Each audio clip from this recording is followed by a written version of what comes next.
Open your eyes. If there was a way to lose the weight and keep it off without having to think about it, wouldn't that change your life? So what I mean is, rather than having to constantly worry about managing your weight, wouldn't it be amazing to just never have to worry about it again?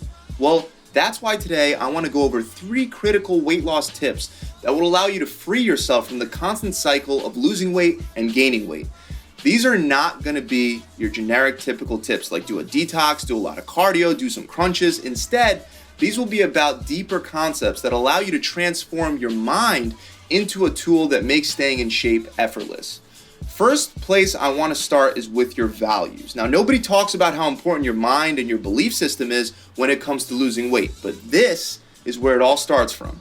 If your values are set on being skinny or having a perfectly ripped six-pack or looking exactly like someone else in a magazine, it's going to be a lot harder for you to achieve your goals, believe it or not. Your values, your core values, should be deeper than that.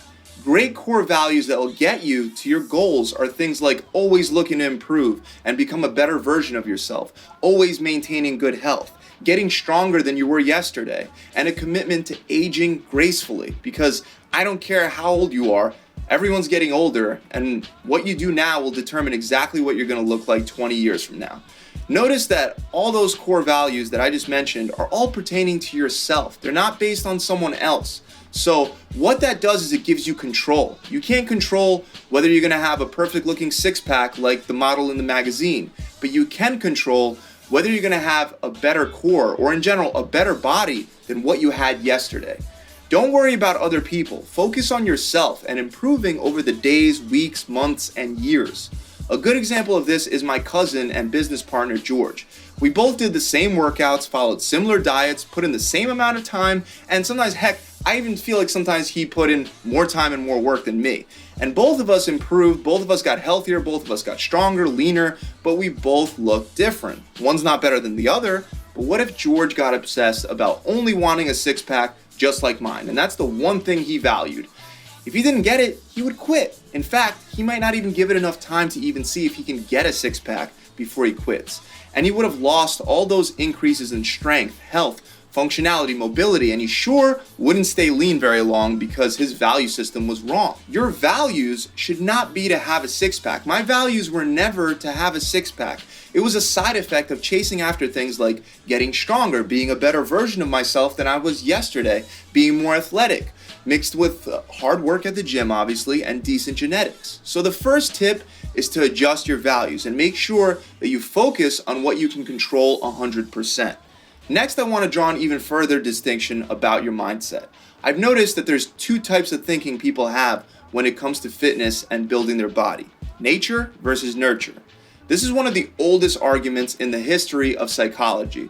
To put it simply, if you believe in the nature perspective, it aligns you with the belief that a person's development is predisposed to his or her DNA.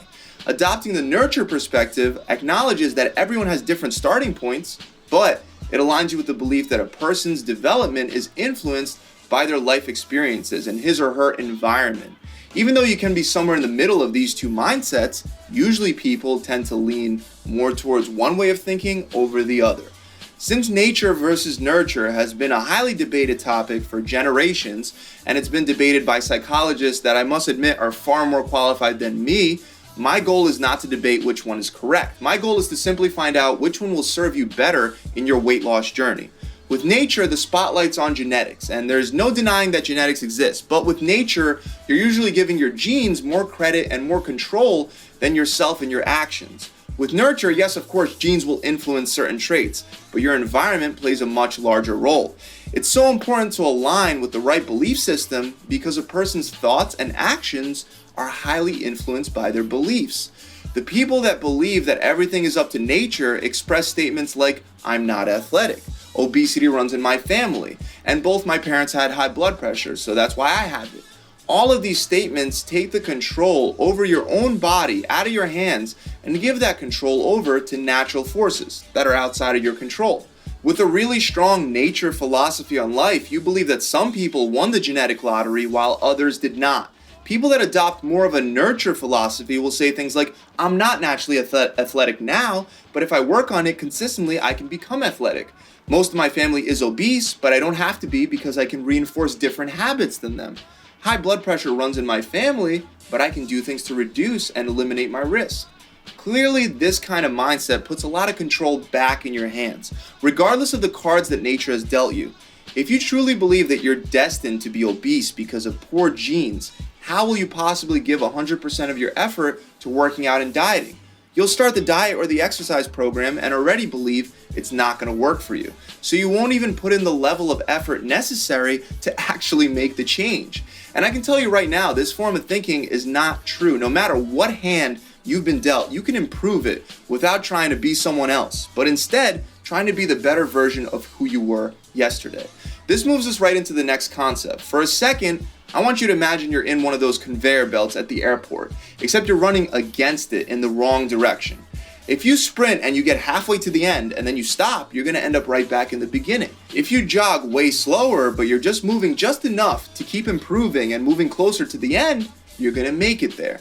The conveyor belt in this example I'm using to illustrate things like gaining fat, muscle atrophy, losing conditioning, losing strength. These are all parts of life.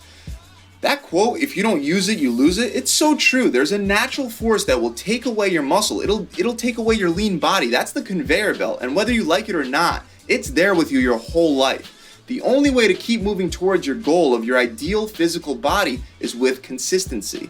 If you stop and restart, you're going to keep ending up back in the beginning, and you're just never going to be able to build on top of your progress. That's why the most important thing is to accept that there's no reason why you should not be, at the very least, exercising consistently no matter what. Even if you've been eating bad for the last couple days, weeks, or even months. Not that I recommend it, but if that was the case, you should still always exercise consistently. It's something that is required of us. We are physical beings, and you must perform physical activity for the rest of the time that you're going to be a physical being, or else you're just going to let yourself slide back on that conveyor belt. Decide that working out needs to be as much of a habit as brushing your teeth, taking a shower, and eating. You don't brush your teeth and then just stop because your teeth look nice right now. You invest in your teeth on a daily basis to be able to have a payoff of great teeth on a daily basis year after year. Now this brings me right into my next tip. If it's all about consistency, you have to pick a plan that you're gonna actually be consistent with. Sure, if you're trying to lose a large amount of weight, a restrictive diet can help in the beginning, but you have to transition into something that's more suitable for the rest of your life. Otherwise, if you stay on the restricted diet plan for too long, you'll eventually start to binge eat. And a long-term plan is not the same for everyone. In fact, it's very different from person to person. For example, if you really love carbs and you want to do a keto diet to lose some weight, you can obviously do that. However, you're not going to be able to not eat carbs for the rest of your life. If you really love carbs, I doubt it. So you can do the keto diet for, let's say, 6 weeks to burn fat a little faster, but then make sure that you transition into a diet plan with more of an allowance of carbs. Otherwise, you're counting down until a binge. Any restrictive diet should be limited to 4 to 6 weeks, unless you're training for a competition. Then after those 4 to 6 weeks, you want to start looking into more of a flexible dieting approach, like if it fits your macros or fasting. Now, this same concept of setting up your fitness lifestyle around you applies more than just to your diet plan. It also applies to things like your workout schedule. Some people are much better at getting to the gym first thing in the morning and getting it out of the way. This way they don't have to worry about it. Others have no energy in the morning. Some people are better at going to the gym every other day because the day off helps them.